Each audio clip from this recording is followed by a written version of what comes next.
We are almost a quarter of the way through the NFL season, and I think it's fair to say that this season has come with its surprises.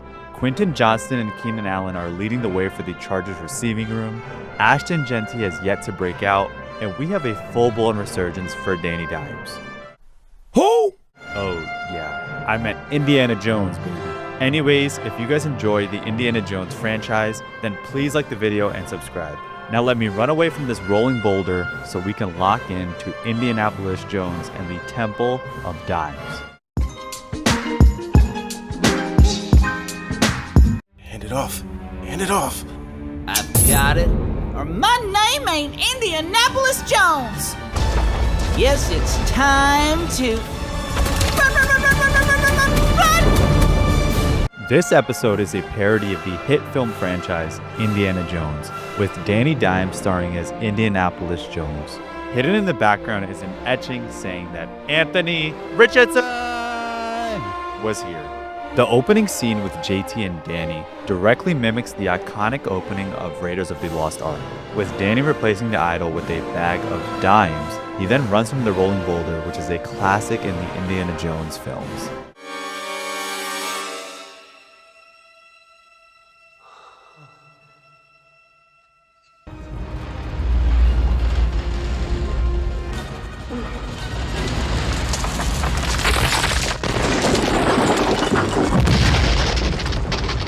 And next week, we'll discuss the Holy Grail, a franchise quarterback. Of course, that's just a lot of superstitious hocus pocus. Mr. Jones, you really don't believe in a magic solve? Even after what happened in New York? In the classroom, there are several Easter eggs. The typewriter has the offensive script, and the Rolodex has a phone number for Jim Bob Cooter. The Globe shows the Colts in LA for their Week 4 matchup against the Rams. There are also frames for Early Man and Early Manning. On the bulletin board, we can see the report cards for Mac Jones, Trevor Lawrence, Michael Penix, and Russell Wilson. And besides the fellow Jones, they do not look good. On the chalkboard, Professor Jones is teaching Artifact or Artifiction, Is Caleb Good Now?, The Temple of the Doomed Field Goal Attempt, and Kansas City's Playoff Hopes. Carlie Irsay-Gordon is the girl boss of the Colts, and has been so locked in as the owner that she is reportedly listening to the play calls, attending practices, and even lifting weights with the team. Saquon, don't look directly at the Giants! What if I told you there was a grail that could make you a franchise quarterback? It's real. Now, how'd you hear that? I'm Carlie Irsay-Gordon. I hear everything. Now, come on, fellas. I didn't know this was a players-only meeting. Be reasonable.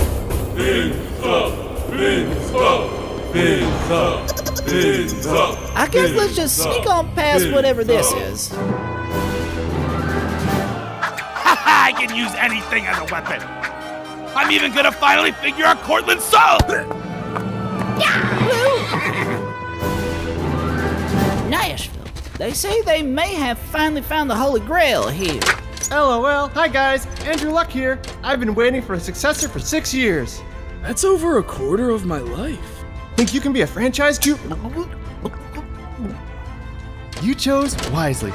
Now I'm free to GM Stanford. Bye! Let's see what the haters say after this. Yeah, what now? Give me a few more weeks. They flash back to Daniel's time with the Giants, which is a reference to when the Ark of the Covenant, or Eternal MetLife, is opened, which melts Daboll and John Mara. Carlie Irsay-Gordon tells Daniel about the Holy Grail that can make him a franchise quarterback. She holds up a clipboard with the 2014 AFC finalist banner when Captain Andrew Luck led them to the AFC Championship. In Week 1, they face off against the Dolphins at Hard Rock Temple.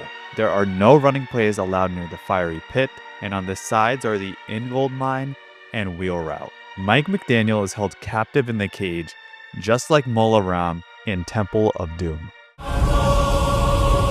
It's a Thuggee ceremony. They're worshiping Carlie.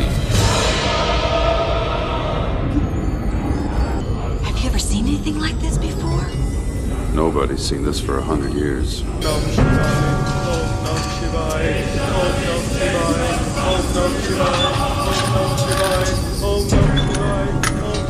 In week 2, they face off against the Broncos, with Sean Payton wielding a sword against Indianapolis Jones.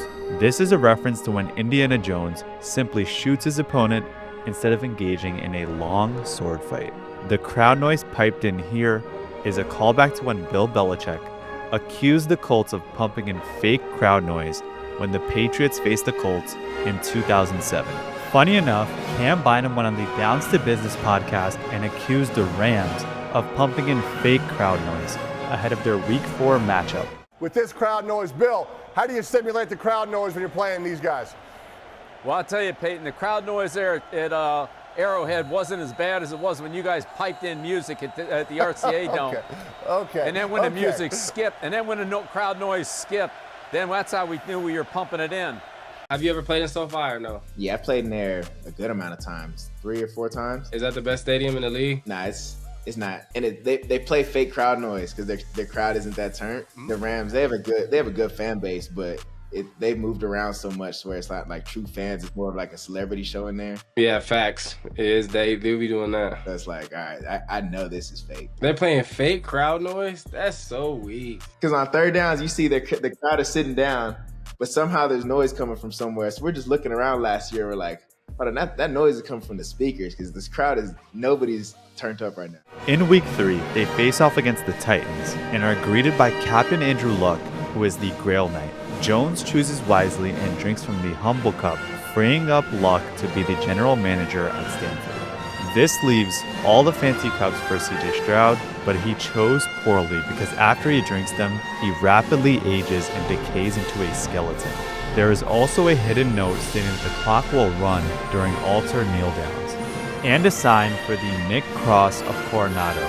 Thank you very much for watching this video. If you enjoyed, make sure to leave a like and comment down below if I missed any Easter eggs. You the real MVP.